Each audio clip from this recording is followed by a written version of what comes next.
The media has always instilled and romanticized this idea that we need this one best friend that we do everything with. They'll give us advice on texting your crush, or they'll play your favorite video games with you, or they'll work the same internship as you. They pretty much just know everything about you. Growing up, I've always wanted this one best friend that I could do everything with, but it didn't really happen that way. I'm going with my best friend from college, Maggie. How many best friends from college do you have? Best friend isn't a person, Danny, it's a tier. It's a tier, Danny. For the past 20 years, I've been very fixated on finding this one perfect person to fill the spot.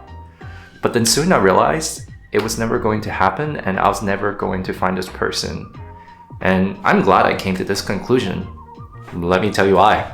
First, you're putting a lot of expectations on just one person, and it's not fair to them. I completely understand that if you grew up with a childhood best friend and you both grew up in the same city, went to the same schools, high school, college, and even your parents are best friends, and I totally get that, but not a lot of us had that growing up. I moved around quite a bit when I was younger, so it was really hard to keep in touch with all the friends that I'll make in school. But I've also come to realize that it's not really fair to put off your expectations on just one person. I remember watching this TED Talk by Netware, who is an economist who's done research on poverty and happiness. And he talked about this concept called the expectation gap. And he said it in his video. He explained it by saying, "We're unhappy when our expectations of reality exceed our experiences of reality." And the concept itself is pretty simple. So if you think about how our expectations are always here, and when in reality we're here. And when you have the gap in the middle, and that's where we get disappointed. Imagine meeting this one person and they share 80% of the same interests as you, but there's still the 20% remaining. And because they can't fulfill that 20%, and that's when we experience the expectation gap and we get disappointed about the remainder 20% that we're not getting. What is worse is you want to change your friends so that they can fulfill that remainder 20% of your needs, which is something incredibly selfish to do, if you ask me. But we have all been there at some point in our lives, especially in our adolescence years. But this is also why we have to shift to a healthier mentality. And this brings me to my second point. Every one of your best friends offers you something different. If you have multiple best friends, it can actually be more fulfilling because it ensures that you have your emotional needs met on different levels. And it's important that you really think about the roles each of your friend plays in your life.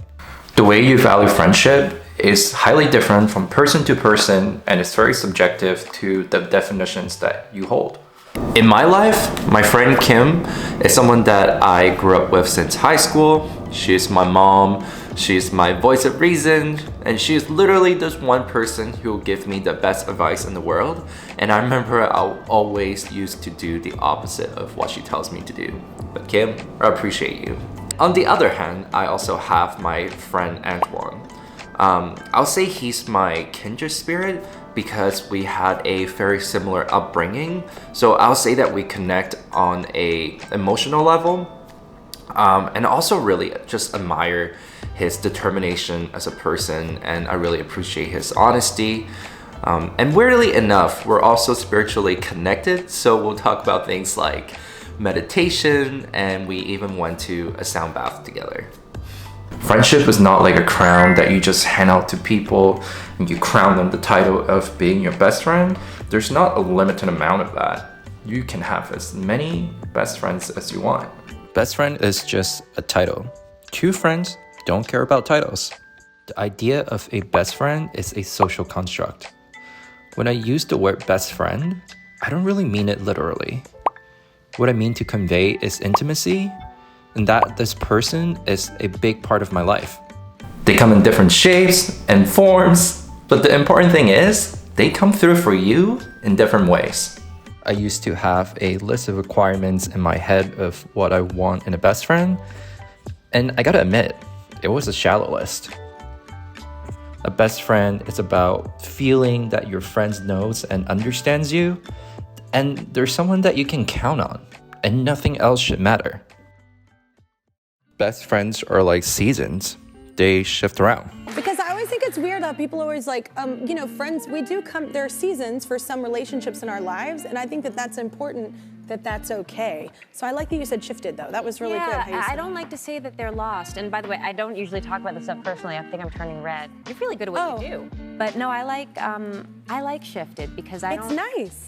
I think it's softer, and to me, it feels more honest. Yeah, absolutely. Life happens, people move away, or people have different priorities. Just because you drifted apart at the time doesn't mean that your friendship is lost forever. Sometimes friendship is like summer, and you have so much energy and you just want to hang out all the time. But sometimes it could be like winter, and you're both just really busy working on yourself, and you have a little bit of time apart. But all it takes is say, yo, what's up? Let's catch up, to rekindle a friendship. As we get older with more responsibilities, it's so liberating to be fluid with your friendships and really don't hold your friends to these standards that you've set in your head. I don't think the notion of having one best friend is really that applicable to this era anymore. I hope this video helped you feel liberated from the quest of looking for that one best friend, because man, it's freaking exhausting, and to be honest, I feel like it's really just a mentality, and your best friends are all around you. Oh, before you go, comment down below and tell me about how you approach your friendships. If you enjoyed this video, don't forget to subscribe, like, and share this video along. I'll see you in the next video.